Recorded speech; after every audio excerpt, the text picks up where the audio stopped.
ओम नमो भगवते वासुदेवाय। जय श्री हरि। प्यारे भक्तगणों, आज आप सभी श्रवण करेंगे योगिनी एकादशी व्रत कथा। योगिनी एकादशी आषाढ़ महीने की कृष्ण पक्ष की एकादशी को पड़ती है। पूरे साल में 24 एकादशी और अधिक मास होने पर 26 एकादशी व्रत रखे जाते हैं।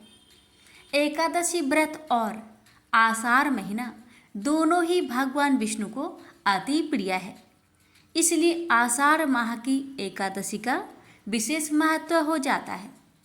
योगिनी एकादशी व्रत आषाढ़ माह के कृष्ण पक्ष में रखा जाता है। इस दिन व्रत और भगवान विष्णु की पूजा करने से घर में सुख, समृद्धि और समृद्धि आती है। योगिनी एकादशी निर्जला एकादशी के बाद और देवशयनी एकादशी से पहले की जाती है। तो आइए हम श्रवण करते हैं योगिनी एकादशी की व्रत कथा और फिर जानते हैं कि इस साल योगिनी एकादशी का व्रत किस दिन रखा जाएगा, और फिर जानेंगे योगिनी एकादशी की व्रत विधि, शुभ मुहूर्त, पूजन का समय क्या रहेगा, पारण कब करें और क्या खाकर व्रत को खोलें। तो आइए पहले हम श्रवण करेंगे योगिनी एकादशी व्रत की पावन कथा। आषाढ़ माह के कृष्ण पक्ष की एकादशी को भगवान नारायण की पूजा आराधना की जाती है।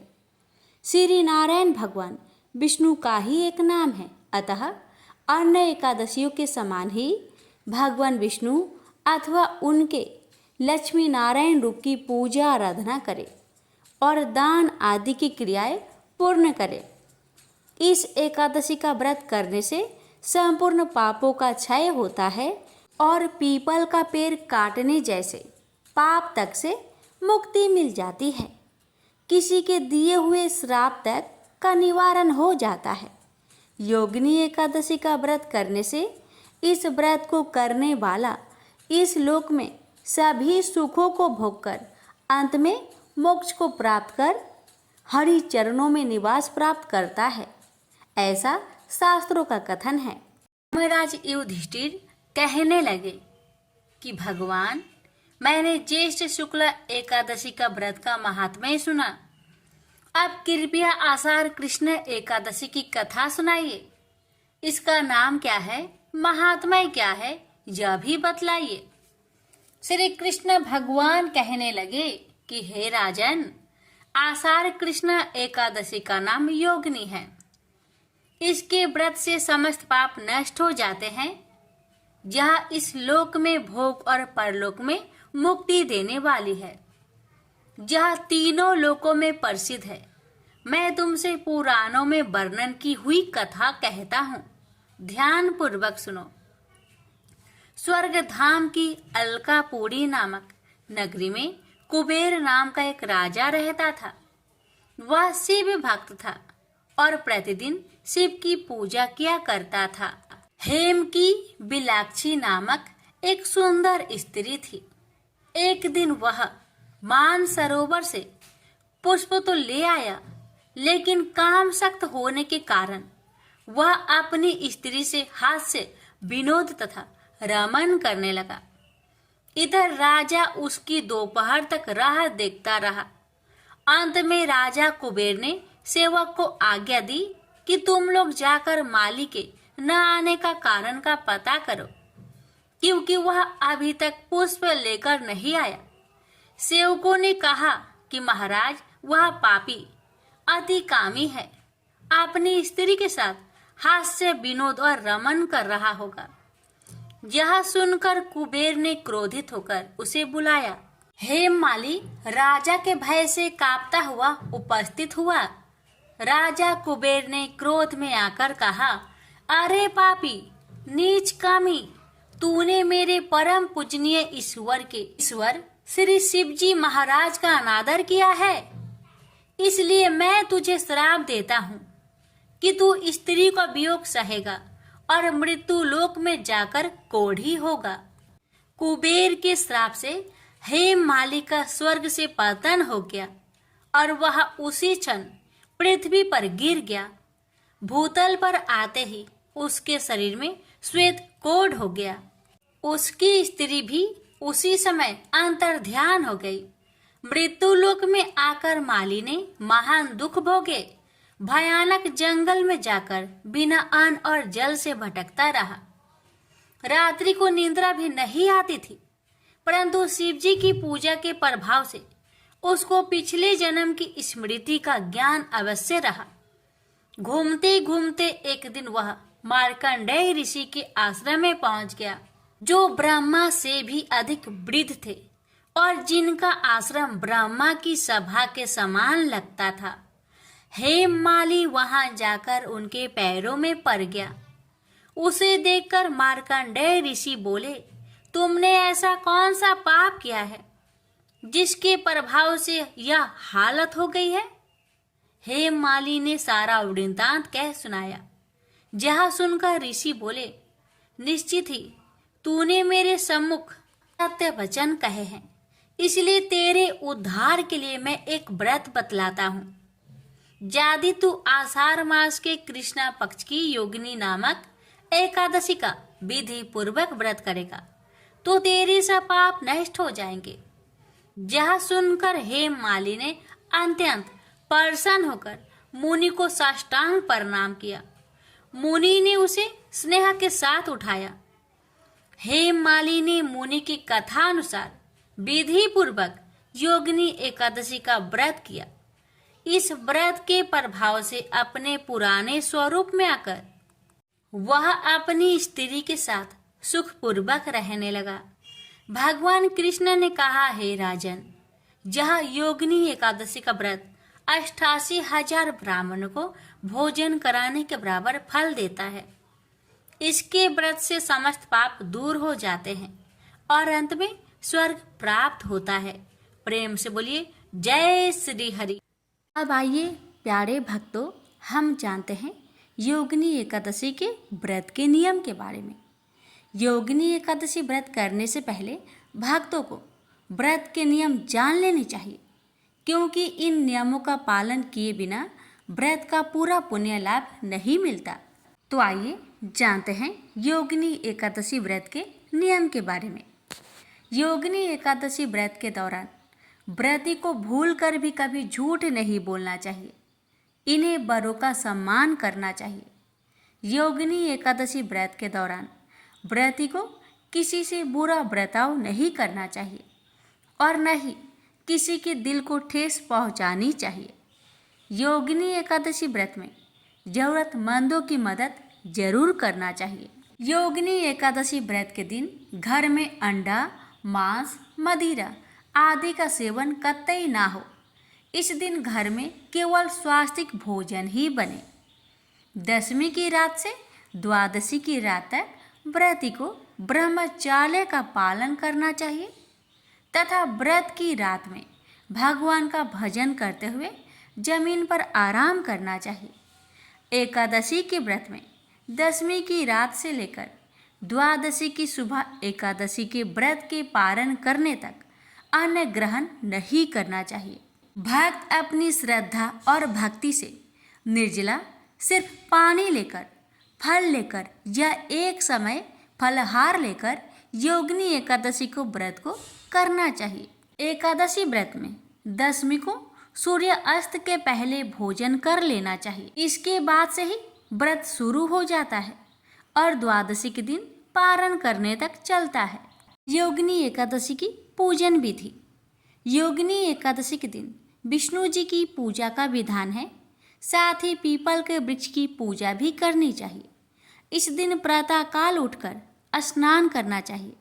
इसके बाद पीले रंग के वस्त्र धारण करना अधिक शुभ होता है। फिर भगवान विष्णु का ध्यान करते हुए व्रत का संकल्प ले। इसके बाद उनकी विधि अनुसार पूजन करें और योगिनी एकादशी व्रत की कथा पढ़े या फिर श्रवण करें। बाद में विष्णु जी की आरती करें। इस दिन आप जरूरतमंद लोगों को भोजन व दान दक्षिणा भी दे सकते हैं। इससे भगवान विष्णु प्रसन्न होते हैं। अब जानते हैं योगिनी एकादशी व्रत की तिथि, शुभ समय और पारण का समय। हिंदू पंचांग के अनुसार आषाढ़ माह के कृष्ण पक्ष की एकादशी तिथि 1 जुलाई को प्रातः 10:26 से आरंभ हो रही है और एकादशी तिथि 2 जुलाई को सुबह 8:34 पर समाप्त हो रही है। उदया तिथि के अनुसार योगिनी एकादशी व्रत 2 जुलाई 2024 को रखा जाएगा। वहीं योगिनी एकादशी व्रत का पारण 3 जुलाई को सुबह 5:28 से सुबह 7:10 तक किया जाएगा। द्वादशी तिथि 3 जुलाई को सुबह 7:10 पर समाप्त होगी। प्यारे भक्तों, आपको मैं बता दूं कि एकादशी व्रत का पारण द्वादशी तिथि पर शुभ मुहूर्त में ही करना चाहिए, नहीं तो व्रत पूजा व्यर्थ चली जाती है। अब आइए जानते हैं योगिनी एकादशी व्रत का पारण क्या खाकर और कैसे खोले। योगिनी एकादशी व्रत का पारण करने के लिए आपको अगले दिन सुबह जल्दी उठकर स्नान ध्यान कर लेना चाहिए। इसके बाद स्वच्छ वस्त्र पहनकर सबसे पहले भगवान विष्णु का ध्यान करना चाहिए। आपको मैं बता दूं, भगवान विष्णु को तुलसी दल प्रिय है। ऐसा कहा जाता है बिना तुलसी के भगवान विष्णु कोई भी भोग स्वीकार नहीं करते। इसलिए पारण के समय तुलसी दल को आप मुख में रखकर पारण करें। और इसके अलावा व्रत का पारण आप जल, मौसमी फल और चावल खाकर कर सकते हैं।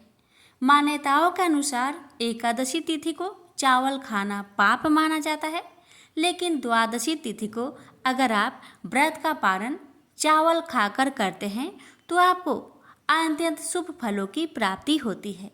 प्यारे भक्तों, इस दिन पारण के बाद आपको दान पुण्य भी अवश्य करना चाहिए। अगर आप अपने सामर्थ्य के अनुसार दान करते हैं तो भगवान विष्णु की अनुकंपा आप पर सदा बनी रहेगी।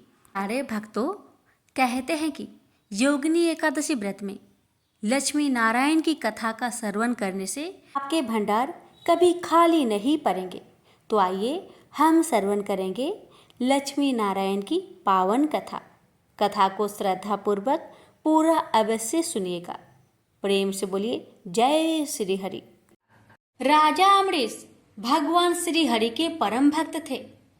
वे पृथ्वी के 7 द्वीप, अचल संपत्ति और अतुल ऐश्वर्य के शासक होने पर भी इन्हें सबने तुल्य समझते थे, क्योंकि वे जानते थे कि जिस धन वैभव के लोभ में पड़कर मनुष्य घोर नरक में जाता है, वह केवल 4 दिन की चांदनी है। राजा अमरीश का भगवान श्री कृष्ण में और उनके प्रेमी साधुओं में परम प्रेम था। उन्होंने अपने मन को श्री कृष्ण के चरणों में, वाणी को भगवान के गुणों का गान करने में, हाथों को श्री हरि के मंदिर मार्जन में और अपने कानों को भगवान की मंगलमयी कथा के श्रवण में लगा रखा था। उन्होंने अपने नेत्रों को श्री हरि की विग्रह व मंदिरों के दर्शन में, नासिका को उनके चरण कमलों पर चढ़ी श्रीमती तुलसी की दिव्य गंध में और जीवा को भगवान के प्रति अर्पित नैवेद्य प्रसाद में संलग्न कर दिया था। राजा अमरीश के पैर भगवान के क्षेत्र आदि की पैदल यात्रा करने में ही लगे रहते और वे सिर से भगवान श्री कृष्ण के चरण कमलों की वंदना किया करते थे। इस प्रकार उन्होंने अपने सारे कर्म यज्ञ पुरुष इंद्रियातीत भगवान के प्रति उन्हें सर्वोत्तम एवं सर्वरूप समझकर समर्पित कर दिए थे और भागवत भक्त ब्राह्मणों की आज्ञा अनुसार वे इस पृथ्वी का शासक करते थे। उन्होंने बड़ी बड़ी दक्षिणा वाले अनेकों अश्वमेध यज्ञ करके यज्ञाधिपति भगवान की आराधना की थी।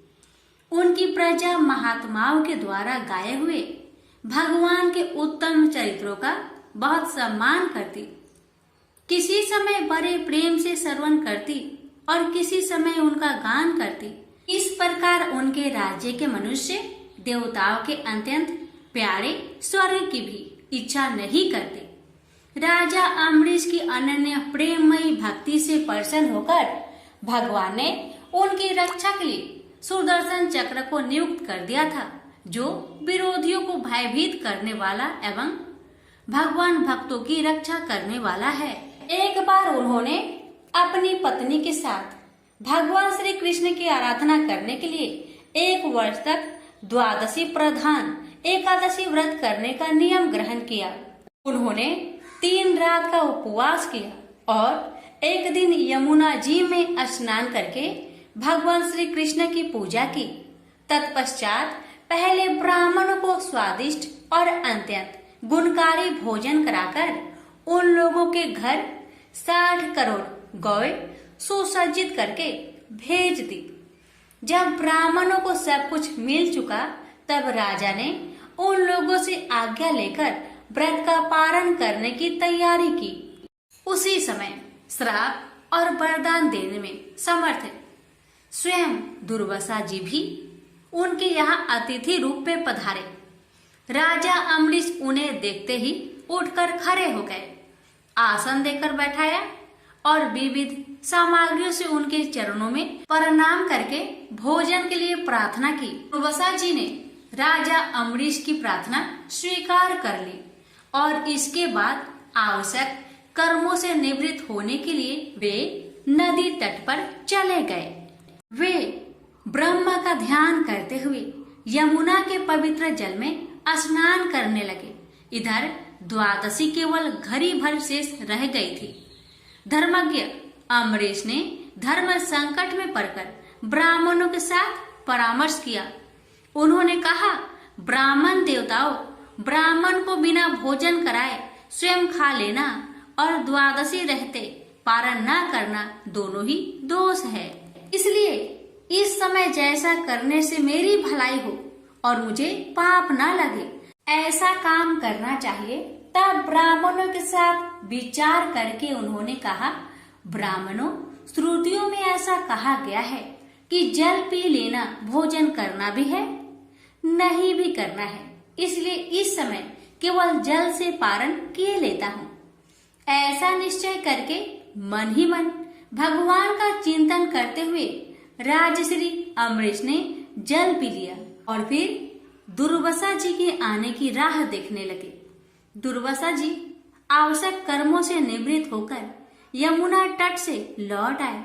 जब राजा ने आगे बढ़कर उनका अभिनंदन किया, तब उन्होंने अनुमान से ही समझ लिया कि राजा ने पारण कर लिया है। उस समय दुर्वासा जी बहुत भूखे थे। वे क्रोध से थर थर कांपने लगे। उन्होंने हाथ जोड़कर खड़े अम्बरीश से डट कर कहा, आओ देखो तो सही, यह कितना क्रूर है। यह धन के मद में मतवाला हो रहा है। भगवान की भक्ति तो इसे छू तक नहीं गई और यह अपने को बड़ा समर्थ मानता है। आज इसने धर्म का उल्लंघन करके बड़ा अन्याय किया है। मैं इसका अतिथि होकर आया हूँ, किंतु फिर भी मुझे खिलाए बिना ही इसने खा लिया। अच्छा देख, तुझे अभी इसका फल चखाता हूँ। यो कहते कहते वे क्रोध से जल उठे।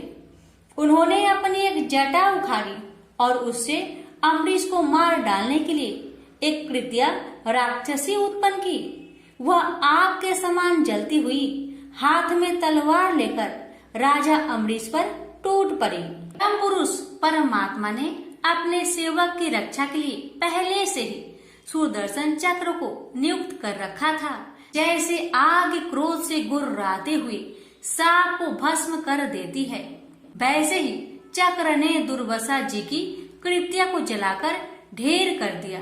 जब दुर्वासा जी ने देखा कि मेरी बनाई हुई कृत्या तो जल रही है और चक्र मेरी ओर आ रहा है, तब वे भयभीत हो अपने प्राण बचाने के लिए जी छोड़कर एकाएक भाग निकले। जैसे ऊंची ऊंची लपटों वाला दवानल सांप के पीछे दौड़ता है, वैसे ही भगवान का चक्र तो मेरे पीछे लग गया है। तब दुर्वासा जी दिशा, आकाश, पृथ्वी, अतल, वितल आदि नीचे के लोक, समुद्र, लोकपाल और उनके द्वारा सुरक्षित लोक एवं स्वर्ग तक में गए, परंतु जहां जहां वे गए वहीं वहीं उन्होंने असहा तेज वाले सुदर्शन चक्र को अपने पीछे लगा देखा। जब उन्हें कहीं भी कोई रक्षक न मिला तब वे तो डर गए।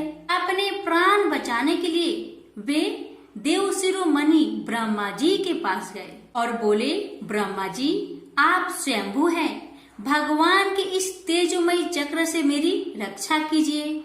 ब्रह्मा जी ने कहा, दुर्वासा जी मैं शंकर जी, दक्ष, भृगु आदि, प्रजापति, भूतेश्वर आदि सब जिनके बनाए नियमों में बंधे हैं तथा जिनकी आज्ञा सिरोधार्य करके हम लोग संसार का हित करते हैं, उनके भक्त के द्रोही को बचाने में हम समर्थ नहीं है। जब ब्रह्मा जी ने इस प्रकार दुर्वासा को निराश कर दिया तब भगवान के चक्र से संतप्त होकर वे कैलाशवासी भगवान शंकर की शरण में गए। शंकर जी ने कहा, दुर्वासा जी जिनसे पैदा हुए अनेकों ब्रह्मांडों में हमारे जैसे हजारों चक्र काटते हैं, यह चक्र उन्हीं विश्वेश्वर का शस्त्र है, यह हम लोगों के लिए असह है। तुम उन्हीं की शरण में जाओ, वे भगवान ही तुम्हारा मंगल करेंगे। निराश होकर दुर्वासा जी श्री हरि भगवान के परम धाम बैकुंठ की तरफ में भागे। दुर्वासा जी भगवान के चक्र की आग से जल रहे थे। वे भगवान के चरणों में गिर पड़े। उन्होंने कहा, हे अच्युत्य, हे अनंत, आप संतों के एकमात्र इच्छित हैं। प्रभु, संपूर्ण जगत के जीवन दाता मैं अपराधी हूँ, आप मेरी रक्षा कीजिए। आपका परम प्रभाव न जानने के कारण ही मैंने आपके प्यारे भक्त का अपराध किया है। प्रभु, आप मुझे बचाइए। श्री भगवान ने कहा, दुर्वासा जी मैं सर्वथा भक्तों के अधीन हूँ, मुझ में तनिक भी स्वतंत्रता नहीं है। जो भक्त स्त्री, पुत्र, गृह, गुरुजन, प्राण, धन, इहलोक और परलोक सबको छोड़कर केवल मेरी शरण में आ गए हैं, उन्हें छोड़ने का संकल्प भी मैं कैसे कर सकता हूँ। इसमें संदेह नहीं कि ब्राह्मणों के लिए तपस्या और विद्या परम कल्याण के साधन है, परंतु यदि ब्राह्मण उद्दंड और अन्यायी हो जाए तो वे ही दोनों उल्टा फल देने लगते हैं। दुर्वासा जी सुनिए, मैं आपको एक उपाय बताता हूँ जिसका अनिष्ट करने से आपको इस विपत्ति में आना पड़ा है। आप उसी के पास जाइए, उनसे क्षमा मांगिए, तब आपको शांति मिलेगी। सुदर्शन चक्र की ज्वाला से जलते हुए दुर्वासा लौटकर राजा अम्बरीश के पास आए और उन्होंने अत्यंत दुखी होकर राजा के पैर पकड़ लिए। दुर्वासा जी की यह चेष्टा देखकर और उनके चरण पकड़ने से लज्जित होकर राजा अम्बरीश भगवान के चक्र की स्तुति करने लगे। अम्बरीश ने कहा, प्रभु सुदर्शन, आप अग्नि स्वरूप है, भगवान के प्यारे हजार दांत वाले चक्र देवा, मैं आपको नमस्कार करता हूँ। समस्त अस्त्र शस्त्रों को नष्ट कर देने वाले एवं पृथ्वी के रक्षक, आप इन ब्राह्मण की रक्षा कीजिए। आप कृपा करके हमारे कुल के भाग्योदय के लिए दुर्वासा जी का कल्याण कीजिए। हमारे ऊपर यह आपका महान अनुग्रह होगा। यदि मैंने कुछ भी दान किया हो या किया हो अथवा अपने धर्म का पालन किया हो, यदि हमारे वंश के लोग ब्राह्मणों को ही अपना आराध्य देव समझते रहे हो तो दुर्वासा जी की जलन मिट जाए। भगवान समस्त गुणों के एकमात्र आश्रय स्थल है। यदि मैंने समस्त प्राणियों की आत्मा के रूप में उन्हें देखा हो और वे मुझ पर प्रसन्न हो तो दुर्वासा जी का हृदय की सारी जलन मिट जाए। अब राजा अम्बरीश ने दुर्वासा जी को सब ओर से जलाने वाले भगवान के सुदर्शन चक्र की इस प्रकार स्तुति की। तब उनका प्रार्थना से चक्र शांत हो गया। जब दुर्वासा चक्र की आग से मुक्त हो गए और उनका चित्त स्वस्थ हो गया, तब वे राजा अम्बरीश को अनेकानेक उत्तम आशीर्वाद देते हुए उनकी प्रशंसा करने लगे। दुर्वासा जी ने कहा, धन्य है आज मैंने भगवान के प्रेमी भक्त का महत्व देखा। राजन, मैंने आपका अपराध किया, फिर भी आप मेरे लिए मंगल कामना ही कर रहे हैं। महाराज अम्बरीश, आपका हृदय करुणा भाव से परिपूर्ण है। आपने मेरे ऊपर महान अनुग्रह किया। अहो, आपने मेरे अपराध भुलाकर मेरी रक्षा की है। जब से दुर्वासा जी चक्र से जीवन रक्षा के लिए भाग रहे थे, तब से राजा अम्बरीश ने भोजन नहीं किया था। वे दुर्वासा जी के लौटने की राह देख रहे थे। अब उन्होंने दुर्वासा जी के चरण पकड़ लिए और उन्हें प्रसन्न करके विधि पूर्वक भोजन कराया। दुर्वासा जी ने बहुत ही संतुष्ट होकर राजा अम्बरीश के गुणों की प्रशंसा की और उनके बाद उनसे अनुमति लेकर आकाश मार्ग से प्रस्थान किया। जब सुदर्शन चक्र से भयभीत होकर दुर्वासा जी भाग रहे थे, तब से लेकर उनके लौटने तक 1 वर्ष का समय बीत गया था। इतने दिनों तक राजा अम्बरीश उनके दर्शन की आकांक्षा से केवल जल पीकर रहे। दुर्वासा जी के जाने के बाद उनके भोजन से बचे हुए अत्यंत पवित्र अन्न को राजा ने सपरिवार ग्रहण किया। कुछ वर्ष बीतने पर राजा अम्बरीश ने अपने ही समान भक्त पुत्रों पर राज्य का भार छोड़ दिया और स्वयं वन में चले गए। वहां वे बड़ी दृढ़ता के साथ आत्म स्वरूप भगवान में अपना मन लगाकर गुणों के प्रवाह रूपी संसार से मुक्त हो गए। प्रेम से बोलिए लक्ष्मी नारायण की जय। प्यारे भक्तों, अब आप सभी श्रवण करें योगिनी एकादशी व्रत को पूर्ण करने वाली श्री जगन्नाथ भगवान जी की पावन कथा को श्रद्धा पूर्वक प्रसन्नचित मन से पूरा अवश्य सुनिएगा। एक समय रघुदास नाम के भगवान रामचंद्र के एक महान भक्त थे। वह पुरी में जगन्नाथ मंदिर के सिंह द्वार के पास एक बड़ी छतरी के नीचे रहते थे। एक बार जब वह भगवान जगन्नाथ के दर्शन करने गए तो उन्होंने जगन्नाथ की वेदी पर राम, लक्ष्मण और सीता को देखा। उस दिन से उन्हें विश्वास हो गया कि भगवान जगन्नाथ भगवान रामचंद्र से भिन्न नहीं है। एक बार रघु ने भगवान जगन्नाथ के लिए एक अच्छी माला तैयार की और पुजारी को भगवान को चढ़ाने के लिए दी, लेकिन पुजारी इसे चढ़ाना नहीं चाहता था क्योंकि रघु ने केले के पेड़ की छाल से बनी डोरी का इस्तेमाल किया था। उस समय जगन्नाथ के मंदिर में ऐसी चीजों का प्रयोग वर्जित था। रघु को बहुत दुख हुआ कि उनकी माला भगवान जगन्नाथ को नहीं चढ़ाई गई। वह बहुत उदास महसूस करते हुए मंदिर के बाहर चला गया। बाद में दिन में पुजारी शाम की आरती समाप्त कर रहा था। भगवान के शयन करने से पहले पुजारी उन्हें एक विशेष पोशाक पहनाते हैं जिसे बड़ा श्रृंगार वैसा कहा जाता है। भगवान को श्रृंगारित करने के बाद पुजारी ने उनके शरीर को फूलों से सजाना शुरू कर दिया, लेकिन उसे आश्चर्य हुआ कि उसने जो कुछ भी किया भगवान के शरीर पर एक भी फूल नहीं बचा। भगवान किसी भी फूल को स्वीकार नहीं करेंगे। सभी पुजारी यह सोचकर बहुत चिंतित हो गए कि अवश्य ही उन्होंने कोई अपराध किया है, लेकिन यह क्या हो सकता था। उन सभी ने निर्णय लिया कि यह समझने की कोशिश करने के लिए कि उन्होंने क्या अपराध किया है, वे सभी मंदिर में सोएंगे और तब तक उपवास करेंगे जब तक भगवान उनके सपने में आकर उनके अपराध के बारे में सूचित नहीं कर देते। निश्चित रूप से उसी रात भगवान जगन्नाथ मुख्य पुजारी के सामने आए और उनसे कहा, मेरे भक्त रघुदास मेरे लिए एक फूल का माला लाए थे। उन्होंने इसे बहुत प्यार और भक्ति के साथ तैयार किया। आपने बाहरी विशेषता देखी, माला को उन्होंने मुझे देने से मना कर दिया। आप देख नहीं सकते कि उन्होंने कितनी अच्छी माला तैयार की है। उन्होंने इसे प्रेम और भक्ति से पिरोया। आप मेरा भक्त मेरी सेवा से वंचित होकर अपने घर में माला रखकर पड़ा हुआ है। उसके सामने माला पहनाओ। उसने कुछ भी नहीं खाया है और लगातार रो रहा है।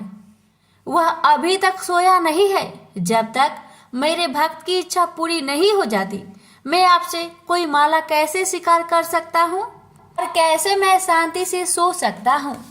तुरंत प्रधान पुजारी जाग गया और उसने अन्य पुजारियों को सारी बात बताई। तब वे सभी रघुदास के पास गए और अपना अपराध समझाया और उनसे अपनी माला भगवान जगन्नाथ को देने के लिए कहा। यह सुनकर रघुदास बहुत प्रसन्न हुए कि भगवान इतने दयालु हैं कि वे स्वयं उनकी माला स्वीकार करने की प्रतीक्षा कर रहे हैं। रघुदास परम आनंद में थे। एक बार रघुदास बहुत गंभीर रोग से पीड़ित हो गए। उनकी तबीयत इतनी खराब हो गई कि वह बिस्तर से उठ भी नहीं पा रहे थे। उन्हें अपने बिस्तर में ही मल त्याग करना पड़ा। बदबू बहुत बुरी थी। रघुदास बहुत बीमार होने के कारण खुद की मदद करने में असमर्थ होकर बेहोश हो गए। एक छोटा लड़का रघुदास की सेवा के लिए आ रहा था। उन्होंने उसके शरीर को साफ किया और चंदन लगाया और गंध को दूर करने और कमरे को शुद्ध करने के लिए अच्छी सुगंधित चीजें पेश की। जब रघु को होश आया तो उन्होंने पाया कि वह लड़का स्वयं भगवान जगन्नाथ थे। रघु ने भगवान जगन्नाथ से कहा, मेरे प्रिय भगवान, आप यहाँ क्या कर रहे हैं? मेरी यह निम्न सेवा करके आप मुझे अपराधी बना रहे हैं। मैं आपसे सेवा प्राप्त करके और अधिक पापी बन रहा हूँ। हे भगवान, आप बहुत दयालु हैं। आप ब्रह्मांड के स्वामी हैं। आप सब कुछ करने में समक्ष है। यदि आप चाहे तो आप मेरी बीमारी को आसानी से ठीक कर सकते हैं। मुझे ठीक करने के बजाय आप मेरी यह निम्न सेवा क्यों कर रहे हैं? भगवान ने उत्तर दिया, हाँ, मैं तुम्हें आसानी से ठीक कर सकता हूँ, लेकिन मैं चाहता हूँ कि तुम अपने सभी प्रबंध कर्मों से मुक्त हो जाओ, ताकि तुम इस जीवन के अंत में मेरे निवास पर वापस जाओ। तुम्हें ये भी जानना चाहिए कि जैसे कि मेरे भक्तों को मिलता है, मेरी सेवा करने से सुख मिलता है, मुझे भी अपने भक्तों की सेवा करने से सुख मिलता है। मैं सदैव आपकी सेवा करना चाहता हूँ। मुझ में और मेरे भक्त में कोई अंतर नहीं है। इस प्रकार भगवान और रघु के बीच बहुत घनिष्ठ संबंध थे। रघु बहुत सरल थे और उनका स्वभाव एक छोटे लड़के जैसा था। भगवान जगन्नाथ के साथ उनके संबंध बहुत मैत्रीपूर्ण थे। कभी कभी भगवान एक लड़की के रूप में उनके पास आते थे और वे दोनों एक साथ खेलते थे। यह सामान्यतः लोगों को ज्ञात था कि भगवान रघु के साथ खेलने के लिए उनके पास आए थे। सभी लोग रघु का आदर करते थे। वह बहुत प्रसिद्ध थे और लोगों के बीच भगवान जगन्नाथ के मित्र के रूप में जाने जाते थे। एक बार जगन्नाथ रघु के पास आए और उससे कहा कि वह राजा के बगीचे से कटहल चुराने के लिए उसके साथ चले। रघु ने कहा, तुम कटहल क्यों चुराना चाहते हो? यदि तुम्हें कटहल खाने की इच्छा है तो मुझे बताओ, मैं तुम्हारे लिए एक अच्छा कटहल लाऊंगा। भगवान जगन्नाथ ने उत्तर दिया, इस प्रकार मुझे अपने भक्त से सब कुछ मिल रहा है। वास्तव में मेरे पास सब कुछ है। माता यशोदा मुझे इतना मक्खन खिलाती थी और मुझे आनंद देती थी, लेकिन फिर भी मैं इस उद्देश्य के लिए दूसरे के घर जाता हूँ, माखन चुराने का। चुराई हुई चीजें खाने में एक विशेष आनंद होता है। आज मैं चाहता हूँ कि आप चोरी का वह आनंद महसूस करें। कृपया मेरे साथ आए। असहाय होकर रघु भगवान के प्रस्ताव पर सहमत हो गया और उनके साथ चला गया। वे दोनों राजा के बगीचे में दाखिल हुए। जगन्नाथ ने रघु से कहा, तुम पेड़ पर चढ़ जाओ, मैं जमीन पर खड़ा रहूंगा। तुम सबसे अच्छा और सबसे बड़ा कटहल तोड़कर नीचे फेंक देना। मैं यही खड़ा होकर उसे पकड़ लूंगा। फिर हम दोनों भाग जाएंगे। रघु ने भगवान की आदेश का ठीक वैसे ही पालन किया जैसे उन्होंने निर्देश दिया था। वह कटहल के पेड़ पर चढ़ गया और सबसे अच्छे और बड़े कटहल को ढूंढ निकाला, उसे तोड़ लिया। जगन्नाथ, उसने पुकारा, क्या आप तैयार हैं? जगन्नाथ ने उत्तर दिया, हाँ मैं तैयार हूँ, फेंक दो। रघु ने कटहल नीचे फेंक दिया, यह उम्मीद करते हुए कि जगन्नाथ उसे पकड़ लेंगे। लेकिन जगन्नाथ कहाँ थे? वह भाग गए थे। कटहल को पकड़ने वाला कोई नहीं था। वह बड़ी आवाज करते हुए जमीन पर गिरा और फट गया। जब राजा के माली ने आवाज सुनी तो वह समझ गया कि कोई कटहल चुराने के लिए बगीचे में घुसा है। वह तुरंत मौके पर भागा और देखा कि बड़ा कटहल जमीन पर खुला पड़ा था। फिर भी उसने आसपास किसी को नहीं देखा। जब उसने ऊपर देखा तो उसे रघुदास पेड़ पर बैठे दिखे। माली तुरंत राजा के पास गया और उसे बताया कि रघुदास उसके बगीचे से कटहल चुरा रहा था।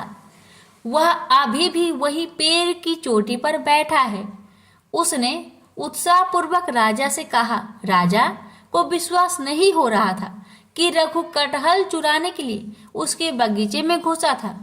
इसलिए राजा ने अपने मंत्रियों को इकट्ठा किया और उस स्थान पर गए जहां माली ने संकेत किया था। वह रघुदास को पेड़ पर बैठे और कटहल को जमीन पर पड़ा देखकर आश्चर्यचकित रह गया। राजा के अनुरोध पर रघु पेड़ से नीचे उतर आया। राजा ने रघु से पूछा, मेरे प्रिय प्रभु, यदि तुम कटहल खाना चाहते थे तो आधी रात को मेरे बगीचे में आकर पेड़ पर चढ़ने की परेशानी क्यों उठा रहे हो? तुम मुझे बता सकते थे, मैं कर सकता था। कटहल उठाया और तुम्हारे घर भेज दिया। रघु ने राजा को पूरी कहानी बताई कि कैसे भगवान जगन्नाथ ने उसे धोखा दिया था। भगवान की लीला सुनकर सभी को आनंद आ गया और सभी हंस पड़े। उन्होंने रघु की महानता की प्रशंसा की। इस प्रकार मित्रता की मुद्रा में रघु भगवान जगन्नाथ के साथ लीलाएं करते। एक भक्त ने भगवान जगन्नाथ के साथ रघुदास की एक लीला का प्रदर्शनी वर्णन किया। एक बार रथ यात्रा के दौरान भगवान ने रथ पर स्थान ग्रहण किया था।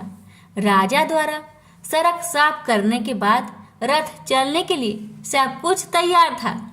हजारों लोगों ने रस्सी खींची लेकिन रथ आगे नहीं बढ़ा।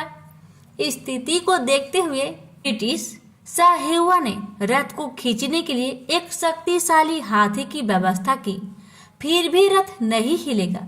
साहेबा ने रघुदास से कहा, रघुदास जी, यह कैसे भगवान है? मैंने हाथियों को लगा रखा है, फिर भी यह रथ नहीं चलेगा। यह सुनकर रघु रथ पर चढ़ गए और भगवान जगन्नाथ के निकट गए। उसने प्रभु के कान में कहा, तुरंत रथ चलने लगा। यह देखकर साहेबा आश्चर्यचकित रह गए। उन्होंने रघुदास से कहा, आप पूर्ण हैं और आपके भगवान भी पूर्ण हैं। रघुदास जहाँ भी रहते थे, प्रसाद से भरा बर्तन किसी के भी लेने के लिए बाहर छोड़ देते थे। वह उसी बर्तन से प्रसाद लेता था जिसे पशु पंछी लेते थे। यह उनका अद्भुत स्वभाव था। वह भगवान जगन्नाथ को बहुत प्रिय थे। राम सिंघारी वर्तमान समय में उपासकों के समाज में सबसे विद्वान व्यक्तित्वों में से एक माने जाते थे। उनके पास कोई शैक्षणिक डिग्री या डिप्लोमा नहीं था, लेकिन उन्हें भारत के प्राचीन महाकाव्यों का गहन ज्ञान था। भारत के विभिन्न हिस्सों से आने वाले कई लोग उन्हें अपने आध्यात्मिक मार्गदर्शक के रूप में मानते थे। उन्होंने केवल महाप्रसाद खाया, जो भगवान जगन्नाथ को चढ़ाए जाने वाला चावल का भोग है। एक दिन किसी कारणवश उसके बेटे उसे मंदिर से नहीं लाए। हालांकि उसने पूरे दिन कुछ भी नहीं खाया था, फिर भी उसने कभी अपनी भूख प्रकट नहीं की। केवल उसकी पत्नी को पता था। जब वह उदास लग रही थी, सिंघारी ने उसे सांत्वना दी। वह देगा, वह भेजेगा, लेकिन आधी रात को कौन देगा? सब सो गए, उसकी पत्नी भी। कुछ देर बाद दरवाजे पर हल्की सी दस्तक हुई। दरवाजा खुलने पर बूढ़े व्यक्ति को एक केले का पत्ता मिला जिसमें 7 प्रकार के मंदिर के केक थे। कोई नहीं था। अगली सुबह जब उसने यह घटना बताई तो किसी ने उस पर विश्वास नहीं किया। पूरे दिन भगवान जगन्नाथ का यह चमत्कार लोगों के मन में छाया रहा। अगली रात सिंघाड़ी को सपने में आवाज आई, क्या तुमने वह सब कुछ खा लिया जो दिया गया था? प्रेम से बोलिए जगन्नाथ भगवान की जय।